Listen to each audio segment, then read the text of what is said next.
Bonjour tout le monde! On est à la mi-août. Il reste encore plein de choses à faire au potager. Donc moi, j'ai pris en note ce que je vais faire aujourd'hui, ce qu'il me reste à faire. Notamment, j'ai noté les semis en pleine terre parce que j'ai libéré ma parcelle de mon ail. D'ailleurs, je vous ai mis une vidéo dernièrement.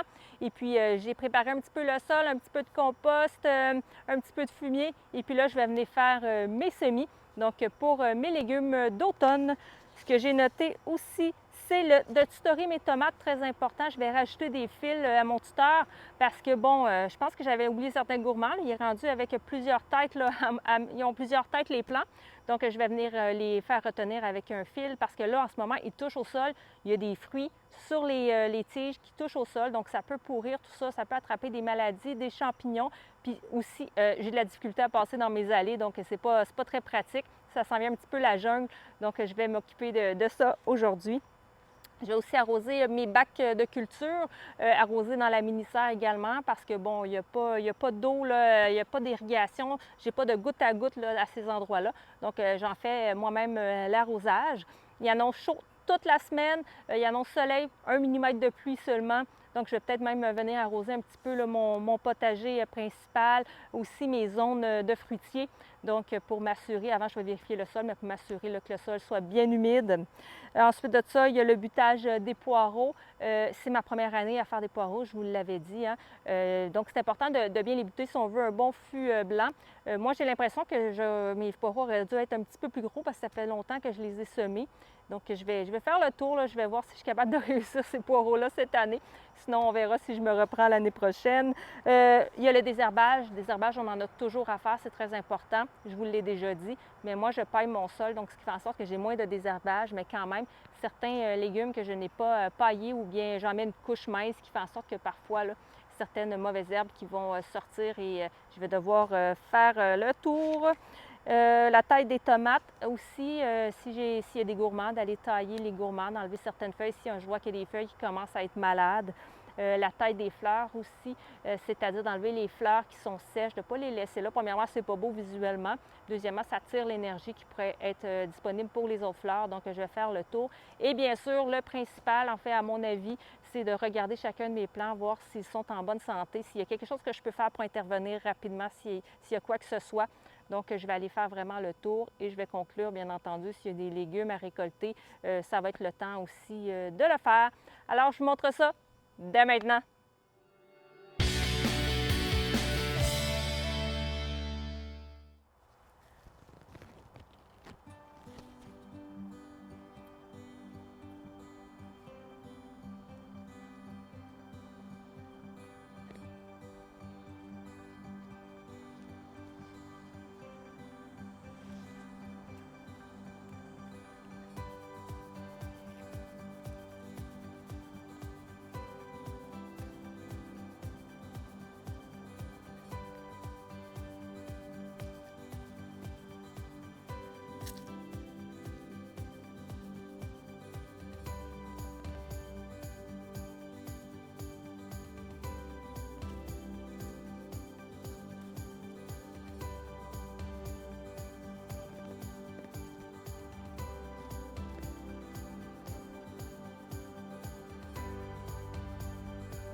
c'est pas évident de venir tutorer des plants de tomates. En fait, j'aurais dû faire ça beaucoup plus tôt. Je les ai laissés devenir trop gros avant de le faire.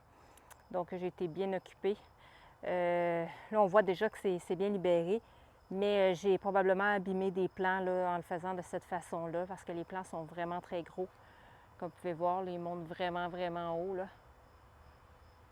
Je n'ai pas mesuré, mais je pense que ma structure fait 7 pieds et ça dépasse même largement. Là, si je les étire, ça dépasse encore plus. Donc ici, l'avant-dernier que j'ai fait ici, je ne sais pas si vous voyez, là, mais il y a comme 2 branches ensemble là, qui sont collées ensemble. Fait que c'est sûr que ça peut créer de la pourriture, là, mais j'avais pas beaucoup d'options en fait. C'était vraiment pas facile. Au moins par contre, maintenant je peux passer dans mon allée. Donc pendant que je suis là, je vais vous montrer. Je vais tasser ça ici. Là, je vais vous montrer un petit peu mes tomates. Tomates cœur de bœuf Oxford.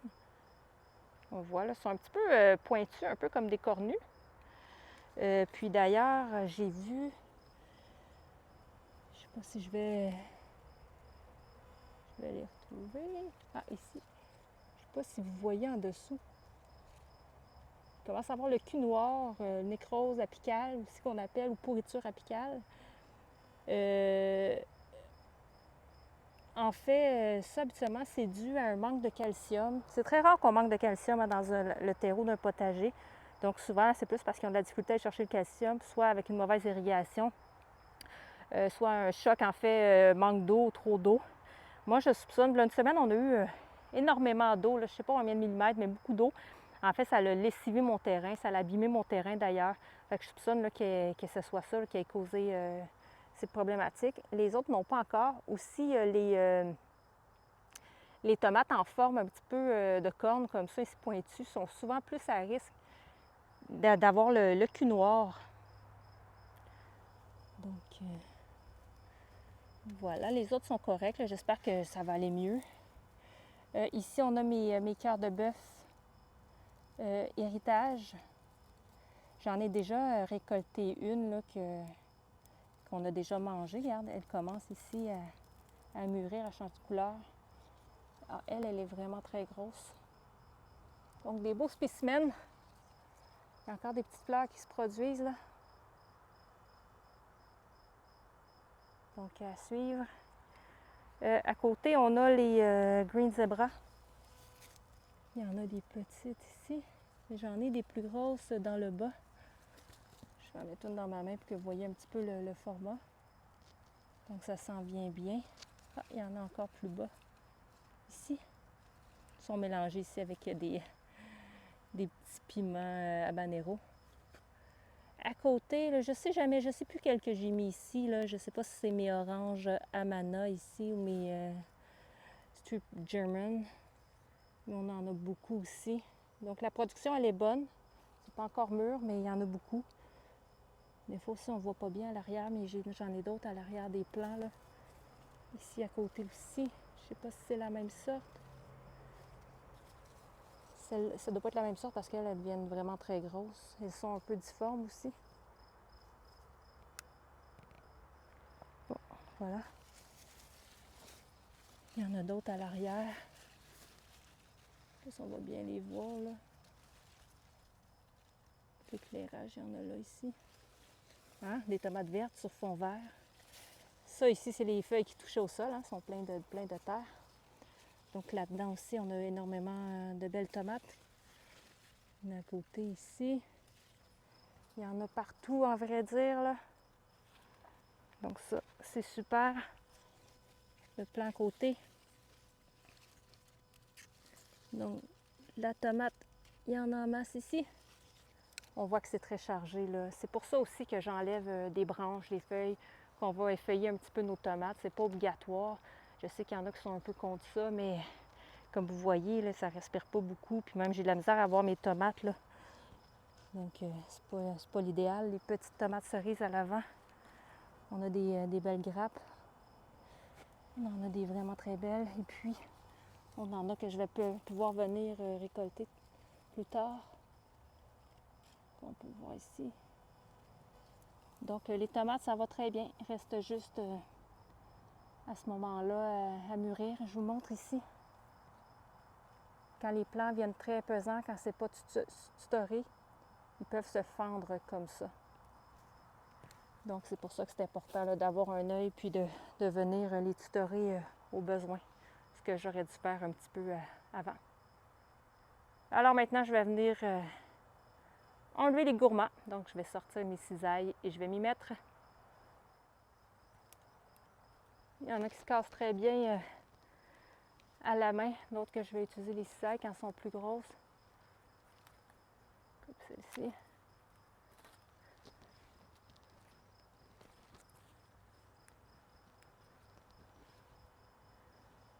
Vous ne seriez pas obligé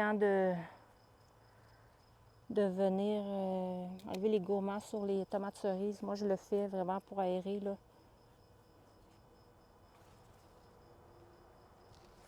Ça, il y a un gros gourmand ici qui est sorti que je n'avais pas vu. C'est devenu une grosse tête.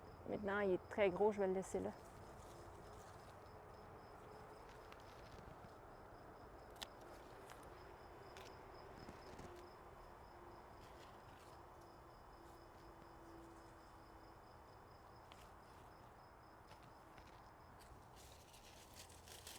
J'en profite aussi pour enlever si jamais il y a des branches abîmées.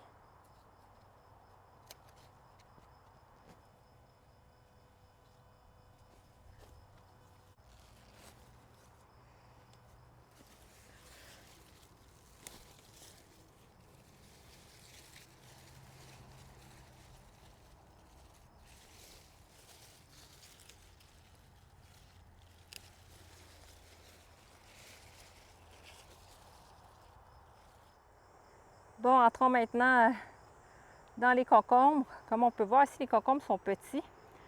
Moi, je pense qu'il est arrivé un petit peu la même chose que pour mon ail là-bas. Premièrement, j'ai manqué de fertilité ici au début, là. La parcelle, c'est ma vieille partie de jardin. Donc, on dirait que ça a fonctionné mieux, là, les plants qui sont plus au bout que la nouvelle partie.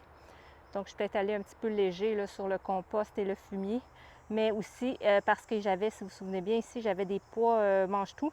Et puis qui faisaient de l'ombre à mes concombres. Donc, ils sont restés plus petits là-bas. Ils étaient mieux ensoleillés. On voit que c'est un petit peu plus gros puis que ça monte sur la structure. Alors qu'ici, c'est un petit peu plus bas comme plant. C'est sûr, bon, à la base, ces deux plants-là, c'est la même variété. Fait que c'est peut-être juste une question de variété. C'est des, je vais regarder, concombres anglais hybrides. Ben, écoutez, je pense que c'est pas une variété que je risque de reproduire vraiment. Là. Ça n'a pas donné à la tonne. J'en ai eu un peu difforme. Il était bon quand même, là, mais j'ai pas eu beaucoup. On regarde ici, il y en a un ici qui va pas mal être prêt. L'autre à côté, il a avorté. Il est jaune. Je vais le couper d'ailleurs. Il tire de l'énergie pour rien. Il n'a peut-être pas été pollinisé ou pas suffisamment. Donc j'en ai un là. En dessous, là, c'est des semis de laitue là, que vous voyez. Donc, c'est ça. On va aller voir un petit peu plus loin. Ah, on voit ici, je ne sais pas si vous voyez, je vais le... Suolong. Là, il est un petit peu caché en dessous. Ça vient long, hein? Ça a l'air particulier. Je pense que je vais venir le chercher bientôt, celui-là. Là, je vais goûter à ça. C'est la première fois que j'en fais. Je fais souvent des cornichons. J'adore les cornichons. Je fais aussi souvent des concombres plus de table. Donc cette année, j'ai essayé des nouvelles variétés. On voit là que celle-ci, c'est les concombres de table, si je ne me trompe pas. On en a. Je pense que c'est cornichons. Que je vais pouvoir venir chercher. Il y en a d'autres qui s'en viennent. Le plan de cornichons ici. Ce plan ici de cornichons, c'est celui qui a été taillé. À voir s'il produit plus que les non taillés. Alors, c'est sûr il reste encore de la production à voir. Celui non taillé qui est à côté, là, il est devenu plus haut. Donc, j'ai eu des concombres avant. Le non taillé, je l'ai eu un petit peu plus tard. Il y en a beaucoup dans le taillé, je me suis trompée. Il y en a beaucoup dans le taillé, mais pas plus que j'en ai dans mon non taillé. Fait que je ne sais pas si je vais continuer à faire la taille. Ça fait plusieurs années que je le fais, mais peut-être que je fais ça pour rien, parce que cette année, je ne vois pas de différence. On va voir de l'autre côté. Yep, là. Donc, en début, c'est les cornichons. Hein? La plupart, ça vient de ce côté-ci. Ah! On voit bien là, un saoulong. Vraiment intéressant. Là, j'ai pas beaucoup de récoltes à faire. J'en ai fait cette semaine. Puis le saoulong, là, il y en a 2 autres ici qui s'en viennent en bas. Honnêtement, je trouve qu'il produit bien. En bonne quantité. Donc, c'est parfait. Bon. Alors, c'est parti pour les semis. Je vais juste griffer un petit peu la terre à la surface.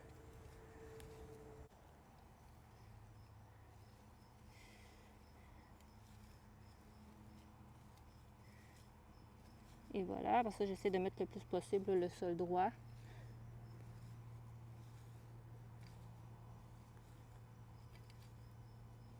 De ne pas laisser de gros motons ou encore des morceaux de bois non décomposés. Donc, je vais venir me faire une ligne de navet et une ligne de radis. Bon, allons-y.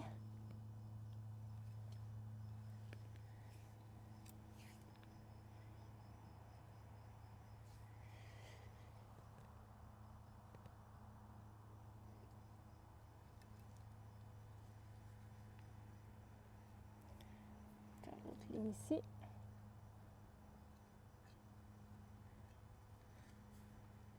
Je vais juste légèrement tasser la terre pour voir la ligne, premièrement. En même temps, ça me permet d'enlever les gros morceaux. Ce que je vais faire, comme j'ai l'habitude de faire quand je fais des semis en pleine terre, c'est que je mets le fond, je mets du terreau à semis. Premièrement, on voit mieux aussi, c'est pas la même couleur, on va voir mieux les graines. C'est plus facile aussi pour les graines à ce moment-là de germer dans un terreau qui est vraiment léger, fait pour les semis. Voilà. Je vais venir mettre un petit peu d'eau, un petit coup d'arrosage. Pour germer, les graines ont besoin d'humidité, ont besoin d'eau. On va en profiter pour en donner un petit peu à nos carottes à côté.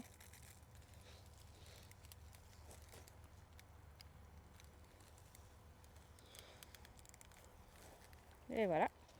Donc, des petits navets pour... c'est quoi ceux-là?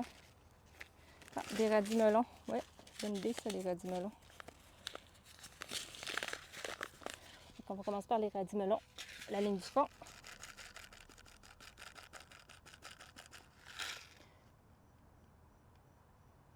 C'est 3-4 jours pour germer. 60 jours avant la pleine maturité. Dans le rang, bon, 2 cm, 30 cm entre les rangs. Moi, je vais mettre un petit peu plus. Quand ils disent 2 cm, hein, on peut les semer à 2 cm, mais après ça, quand ils grossissent, on va venir les éclaircir pour laisser de l'espace aux autres. Donc, moi, je vais essayer de ne pas les mettre trop collés. Peut-être un 5 cm, là. Approximativement, bien entendu. J'ai d'autres radis melons que j'ai semés plus loin dans mon jardin. Alors, j'en ai pas besoin d'énormément ici.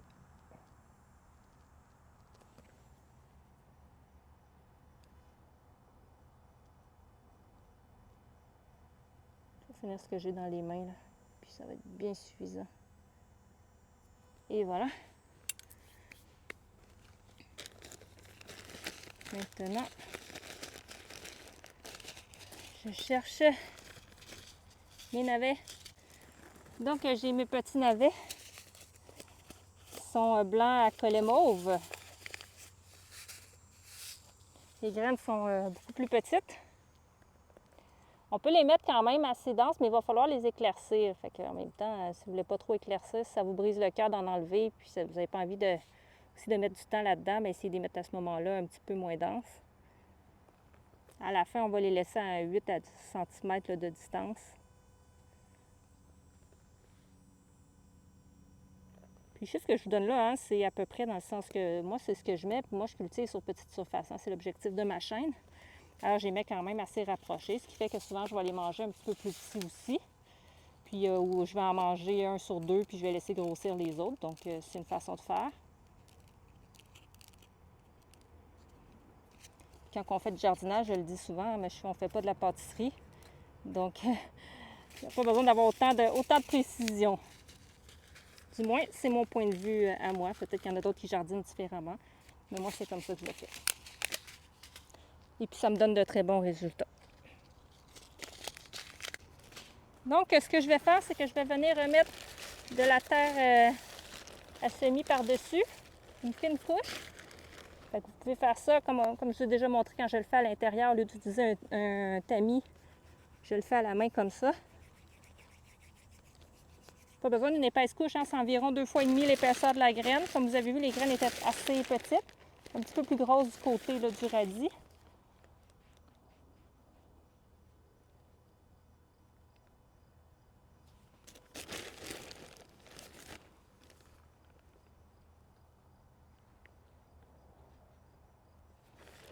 Moi, je vais venir tasser un petit peu. C'est une habitude que j'ai de toujours tasser là, par-dessus. Je vais être sûre que la graine soit bien en contact avec le terreau, puis qu'une fois que ça va être mouillé, que tout ça soit bien en contact en dessous et à la surface. Donc après ça, bien sûr, ce qui est le plus important à mon avis au jardin, c'est l'eau. Donc on va l'humidifier. Je sais que c'est pas tous les jardiniers qui pensent encore là comme moi. Je sais qu'il y a une polémique en ce moment là, sur YouTube par rapport à un Parisien qui cultive sans eau. J'ai pas beaucoup d'opinions sur le sujet. En fait, j'ai pas envie vraiment de partager là-dessus. Je pense que ça a été bien répondu, notamment là, par Potager d'Olivier, donc la ferme de Cagnol. Alors, si jamais ça vous intéresse, vous pouvez aller écouter leurs vidéos. C'est juste que moi, ici, j'utilise l'eau, puis qu'on est chanceux au Québec parce qu'on a beaucoup d'eau, puis qu'on n'a pas les grosses sécheresses qu'il y a en ce moment en Europe. D'ailleurs, qui me désole vraiment. Là, je trouve ça vraiment triste. Mais on est chanceux ici. Là, cette semaine, il n'y aura pas de pluie, mais honnêtement, on n'est vraiment pas à plaindre. Donc maintenant, on va venir voir la planche ici. Comme vous pouvez voir, beaucoup de petites aubergines Little Finger ici. Celle-ci, je pense que c'est ma plus grosse. Elle commence à être ramollie, donc elle est bientôt prête là, pour être récoltée. J'en ai beaucoup, j'en ai d'autres ici. J'en ai à l'arrière. Donc vraiment, ça produit vraiment très bien. Oups. Et puis, on a les Barbarella à côté, les rondes. Donc, aussi, elle commence à ramollir. Bon, ça sent bien la récolte. J'en ai une autre ici.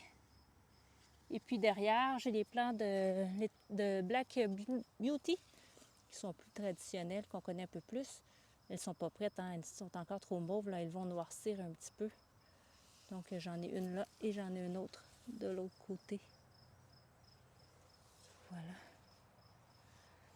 On voit ici mes pommes de terre. Pommes de terre qui commencent, comme vous pouvez voir, les feuilles commencent à faner. Donc, elles sont bientôt prêtes là, pour des pommes de terre de conservation. Alors, je vais venir les récolter bientôt. Ce que vous pouvez faire aussi en fin de culture comme ça, une fois qu'ils sont bien fanés, on peut couper les tiges des pommes de terre et laisser les pommes de terre encore en terre une semaine et demie supplémentaires là, pour que les pommes de terre vraiment vont grossir. Donc, à côté ici, vous voyez, j'ai un melon qui s'en vient. Par contre, les autres melons, je pense pas. Ah oui, j'en ai un deuxième. J'ai parlé trop vite. Ils sont juste bien cachés. Il ne faut pas que je pile dessus. D'ailleurs, ils commencent à déborder du potager. Donc, ouais, c'est ça. Hop. Ici, on a un plant de piment, de poivron, banane qui s'est affaissé. Là. Il va falloir que je vienne le tutorer. Ça vient pesant, tout ça. Il y en a 4-5 dedans. Bon, ici, on a des petits poivrons. Ça va être des petits poivrons de couleur. Ils sont pas très rapides, ceux-là. Ils ont des fleurs, mais pas vraiment de poivrons. Ici, je pense que c'est des piments de jalapeno, ceux-là. Moi, ils ressemblent à l'autre à l'arrière, que dont je sais que c'est des jalapeno. Mais j'ai perdu mes étiquettes. Donc voilà. Ici, c'est des poivrons rouges, si je ne me trompe pas. J'en ai d'autres ici. Trois beaux ici. À l'arrière, des petits piments, des poivrons chocolat qui s'en viennent. J'ai des fenouils. Il y a des fenouils que j'ai manqués. En fait, ils étaient vraiment perdus dans le feuillage des pommes de terre. Donc, je ne les ai pas butés. Je n'ai pas aidé à préparer le bulbe à ce qu'il soit blanc aussi. Alors que l'autre, au bout, on voit qu'il est beau. Il va être prêt à l'automne, celui-là. Ici, j'ai mes haricots. Les haricots, le feuillage est encore beau. Il n'a pas jauni. Par contre, il produit beaucoup moins qu'il produisait. Il y en a encore un peu à récolter à l'intérieur, mais moi, je leur laisse quelques semaines, là, puis je vais venir les enlever. Là. Ils commencent vraiment à peut être assez productifs là, pour les laisser au potager. Il y a encore quelques fleurs là, qui se forment, mais c'est pas tout à fait satisfaisant. Là. Donc, je mets... Oh! Ça sert à ça de venir voir au jardin, hein? Si on regarde ici, j'avais pas vu ça. J'avais une fleur de tournesol ici. On dirait que quelque chose est venu le gruger. On s'entend que c'est quand même assez dur en plus, là, la tige d'une tournesol. Puis ici, j'ai ma tige et puis il n'y a plus de fleurs au bout. Donc il a mangé la fleur, je ne sais pas c'est quoi, mais il a mangé la fleur de la tournesol. Il a juste laissé quelques petits corps morts ici. Oh là là! Je sais pas qu'est-ce qui a pu faire ça, mais j'aurais plus de tournesol pour mes oiseaux. En tout cas. Donc ici, on a une planche de betterave. Une qui est en train de se faire déterrer, sûrement la même bestiole qui s'est attaquée à mon tournesol. Donc ici, c'est pas très productif cette année. Là, les betteraves, l'année dernière, j'avais des très grosses betteraves. Là, vraiment, c'est incroyable. Ça a été une de mes productions les mieux réussies finalement. Là, je pense vraiment que c'est le sol qui manque de nutriments. Habituellement, je mets jamais... en fait, mes planches sont tout le temps pleines, jusque vraiment à la fin de la saison, parce que j'ai une petite culture. Hein. Vous savez, ma chaîne, elle est dédiée au jardinage sur petite culture. Mais cette année, je pense que je ne vais pas remettre quelque chose à la surface, à part peut-être de l'engrais vert que je vais venir mettre, ce que je ne fais pas d'habitude parce que je ne veux pas occuper une planche de culture. Là. Donc, peut-être mettre de l'engrais vert, peut-être de l'avoine, du seigle, du sarrasin. Je ne le sais pas encore, mais je vais peut-être venir semer ça. Donc, peut-être que j'irai en semer jusqu'à mes pommes de terre, on va voir. En même temps, j'ai l'intention probablement de mettre mon ail ici parce que je voulais vraiment le mettre à l'opposé d'où il était avant, compte tenu du fait que j'ai eu quelques teignes du poireau. Donc, ça se peut que j'aille de l'ail. Il va falloir que je laisse un espace pour mon ail là, pour pas que ça soit rempli d'engrais vert. L'engrais vert, excusez-moi, on la met à l'automne. On va venir la faucher au printemps, puis on va l'enfouir dans les premières surfaces de la terre pour avoir les bénéfices. Donc voilà, maintenant je vais aller voir, je vais vous montrer mes fruitiers. C'est rare que je vais vous montrer les fruitiers, mais en fait, c'est que c'est nouveau pour moi, les fruitiers, ce qui fait en sorte que ça prend quelques années avant vraiment d'avoir de belles récoltes. Mais on voit là, que les mûrs, ça s'en vient bien. Ils ne sont pas encore mûrs, mais il y en a plusieurs là, à l'intérieur. Donc, je me recule pour vous montrer un peu. Ça va tellement bien qu'ils ont décidé de se répandre ici. Donc, ici, j'ai plein de mûres sauvages qui vont venir. Mais ça ne me dérange pas parce que ça, c'est ma zone de rustique ici, comme je l'ai dit parfois. Donc ici, je laisse pousser tout ce qui veut pousser, il n'y a pas de problème. Donc je vais sûrement les laisser là. D'ailleurs, avant que les terrains soient achetés, il y a peut-être 300-400 mètres au fond de la rue. Puis c'est un cul-de-sac ici. Puis on était la seule maison là, sur ce côté-ci de la rue. Et puis, bon, on sait que c'est du sable, mais c'était rempli de murs jusqu'au bout de la rue. Je vois que c'est vraiment un sol là, qui est parfait là, pour les murs. Ça pousse vraiment bien. Donc voilà, j'ai les petits bleuets que j'ai mis sont encore vraiment minuscules. Là, ils stagnent. Ils stagnent ceux-là. Mais les framboisiers, par exemple, sont en train de se répandre ici. Et là-bas aussi, on en voit. Donc ça, c'est mes framboisiers. Je les ai mis l'année dernière, à l'automne dernier. Donc, c'est pour ça que je n'ai pas une très grosse production. Ils commencent à grossir, mais je n'ai pas tant de framboises. J'en ai quelques-unes, là, comme vous pouvez voir, là. Mais c'est pas encore la folie. J'ai l'impression que je vais avoir une meilleure récolte l'année prochaine. Il va falloir d'ailleurs que je vienne palisser parce que, comme vous pouvez voir, là, ça vient haut quand même. Là, c'est la première année, puis ils sont déjà quand même assez hautes. Donc, je viens de faire le palissage.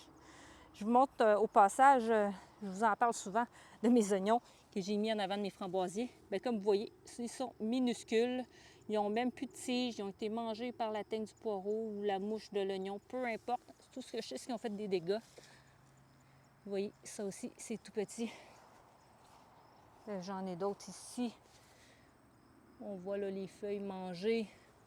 J'en avais ici et ici. C'est vraiment minuscule. Donc, comparativement à mes autres oignons que j'ai mis avec mes carottes, là, qui sont vraiment très beaux. Donc, je vous montre, j'ai buté mes poireaux. Donc, j'ai ajouté de la terre pour avoir un plus long fût blanc. Par contre, mes poireaux, ils sont vraiment, je crois que c'est la teigne du poireau. Comme vous voyez, mes feuilles comme ça, ravagées. Si vous voyez des feuilles comme ça sur vos poireaux, sur tout ce qui est vos aliacées, il est bien possible qu'il y ait des vers à l'intérieur. Donc, je suis pas mal sûre que si je coupais ici et j'allais voir à l'intérieur, je retrouverais là, des petits vers de teigne du poireau ou de la mouche de l'oignon. Donc, c'est bien dommage tout ça. On va voir, on va poursuivre l'expérience, on va voir ce que ça donne. C'est la première fois que j'en fais. Ici, on a mes courgettes jaunes, plants de courgettes vertes. On en a une petite courgette verte qui s'en vient ici, qui est un petit peu difforme, mais qui va être bonne quand même.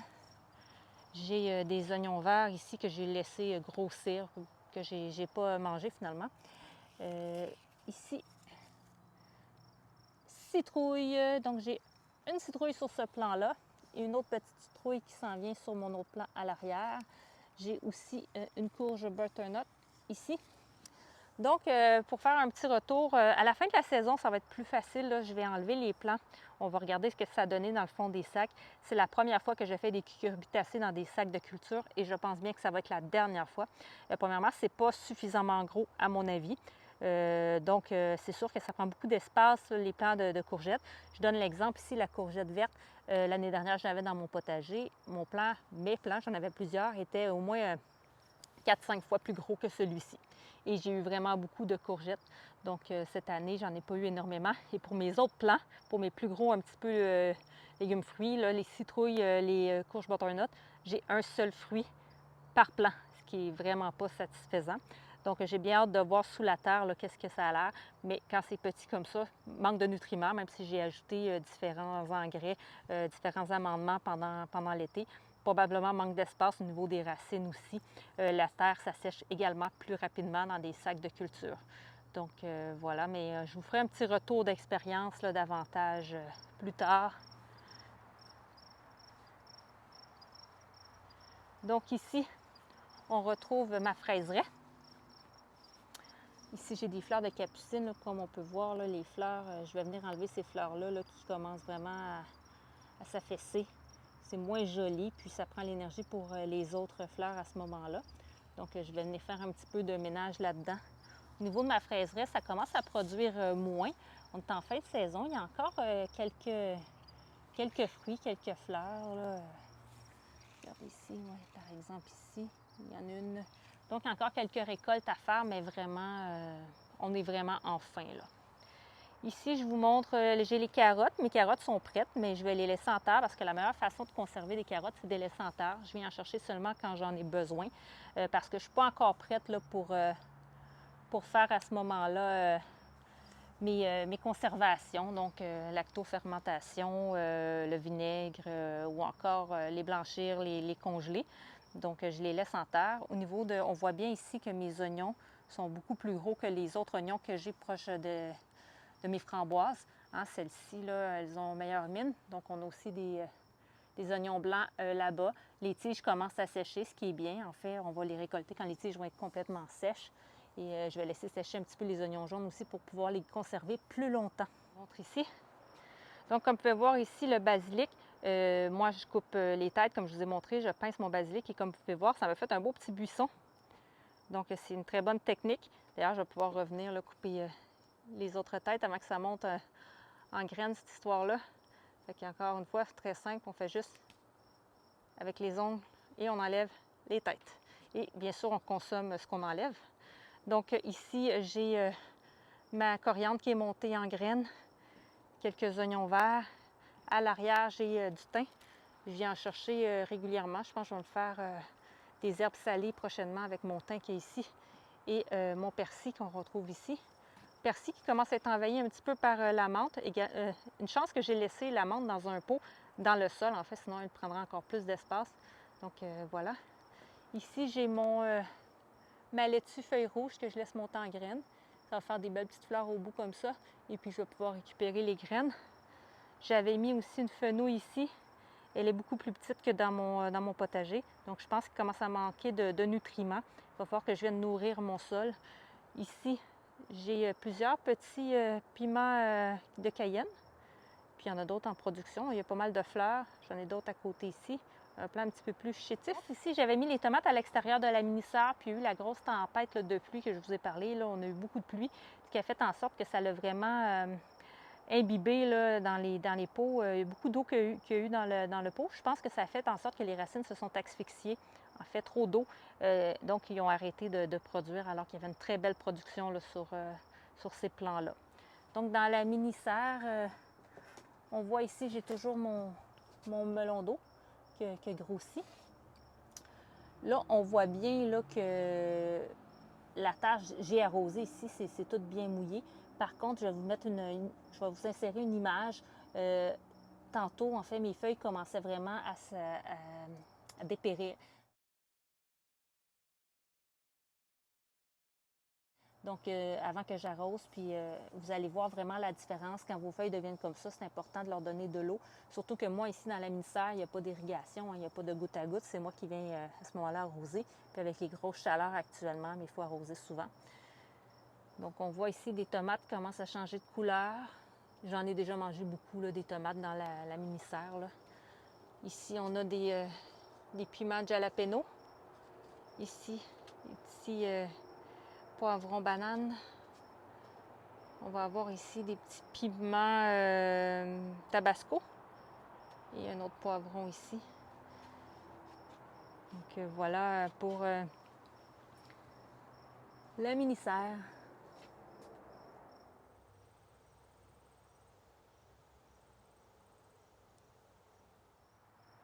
Je pense que cette vidéo va être longue finalement.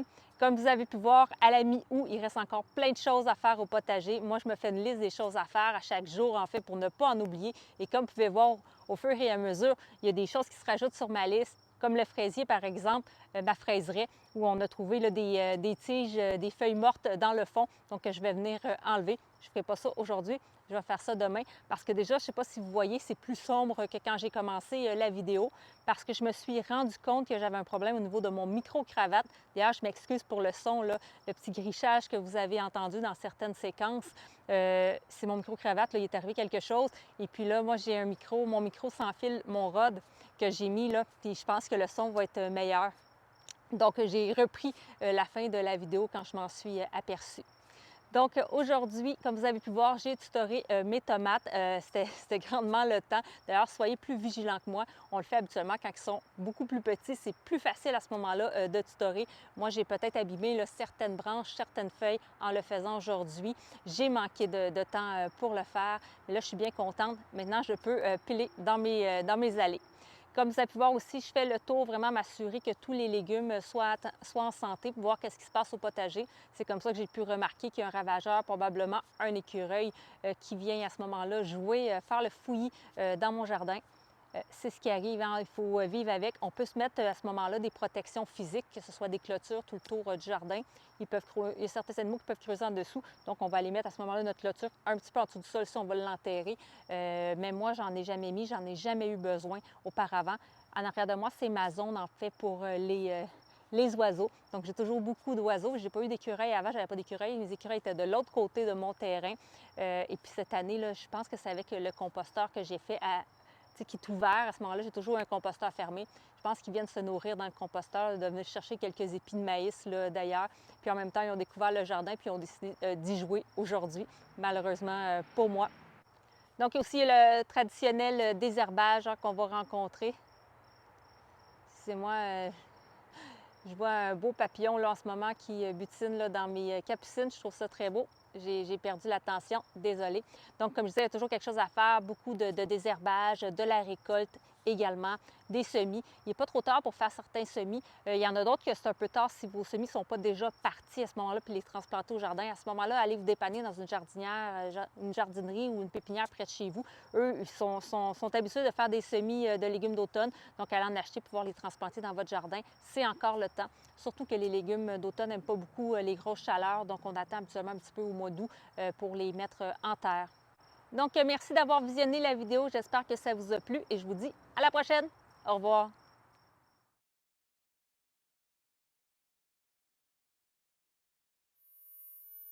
Non, mais il y a vraiment un petit malfaisant, hein? J'ai coupé cette fleur-là aussi. Il a grignoté ici. J'ai une fleur également ici. Hmm.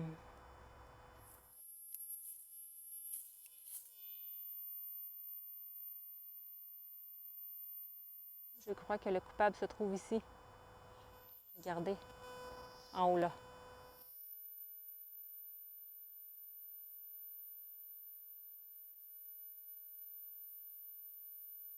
Et toi?